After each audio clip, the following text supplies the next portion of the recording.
check this action out.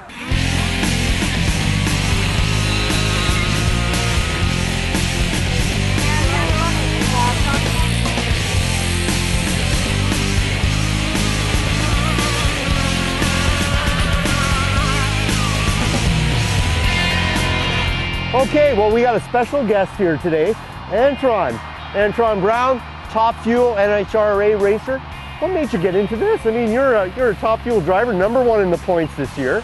Growing up, I always raced RC cars. Started off with a little nitro boat, and then things got pretty ridiculous. A couple years later, I got a darn trailer with a boat rack with boats, and I'm real good friends, and I'm actually partnered up with a guy named Carlo Calanado out of Louisiana, who has an RC boat business. Is there a similarity between the NHRA racing and RC at all? Yeah, I mean, it's a lot of similarities. It takes a lot of hand-eye coordination. It takes a lot of different physical abilities. It takes a lot of mental focus. So you got to be able to react and do things at different situations. In the RC boat realm, the same way. We're driving these little boats that go 70 miles an hour, and you're out there with your hands and eyes, and you're looking where you're going. You got to make quick, responsive movements. I mean, you can't think about what to do. You got to react to what you do. I mean, how many seconds do you got to it? You don't. You don't have no seconds. You don't have no seconds. When the car does something, you got to do it. And if you think about doing it, it's too late. You could be upside down in the other lane, crashing somebody over the guardrail, flipping the car end over end. And like you said, this is safer. Yes. This is a lot safer. We don't need no ambulance. We just need a lot of band-aids for prop cuts. Exactly. It's a lot of fun, and we have good times out here. What class is this one here? This is what you call Sport Hydro. Sport Hydro is basically, is a model off a, unlimited hydroplane. That's what you run. It's pretty much one of the fastest class besides outrigger. And in this class here, I mean, you got a pretty fast boat if you run anywhere between 65 to 70 miles an hour. That AB is real similar to American Bandstand. Yeah. I used to grow, I was a kid, I never got to watch it, but I watched some of the reruns when I was growing up, and I said, that's a cool AB. So when I got that, we did something similar. It's a lot different with the different swirls and swoops. Put an R at the end for Antron Brown Racing. That's my own personal company. That's what, as a contractor driver, that's the company that I go under. Good luck with the whole season, Antron. Thank you so much. And there you go, folks. Top Fuel NHRA leading this year by 200 points. You people get out there, work on your RC stuff, and get right into something else. Top Fuel racing, F1 racing, all the guys do it, right? Without doubt.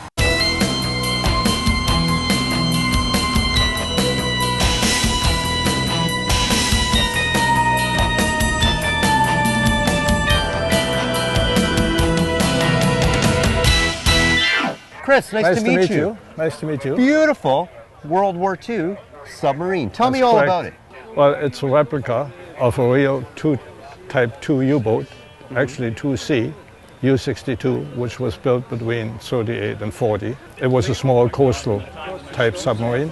It was used actually in a number of operational patrols and then delegated to training duties in the Baltic. Wow. And the boat itself was scuttled in 1945, in May 45, by the crew. Oh, really? It did survive the war. I chose the boat because the insignias on the tower, and it is kind of unique. This is all done from photographs. The original U-boats here had wooden decks still. They did. Wow. Yeah. And was that very difficult to create? Yeah, it's a bit of a challenge for anybody that wants to take on a World War II boat.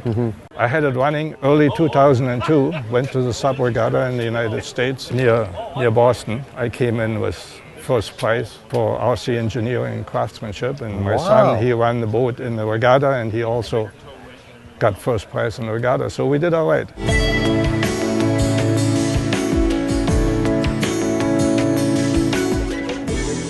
I made two bulkheads out of fiberglass. The top, again, it's an airplane seal that I cut to fit, and the lid itself is Lexan. You can see right through. That allows you to monitor what's going on inside for one thing. Happens, and if you take on water, you can see condensation here. You know you gotta leak, you gotta do something.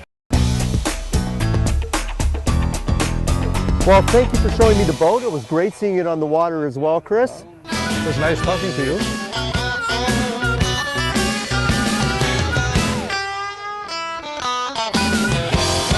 Well, that's it for this week's episode of RC TV. On next week's episode, What do you mean we're not doing another? Oh yeah, I forgot. It's our last episode of the year. So we'd like to thank our sponsors, John's Hobbies, RC Pit Stop, Great Hobbies, and my great buddy here, Alex Morgan, who came in last minute and saved us for the whole season. Next year, we're going to be bigger, better, faster, and we'll see some more places, US, Canada, maybe around the world. We'll see you then, folks. Take care. Have a good season. Have a good one, guys.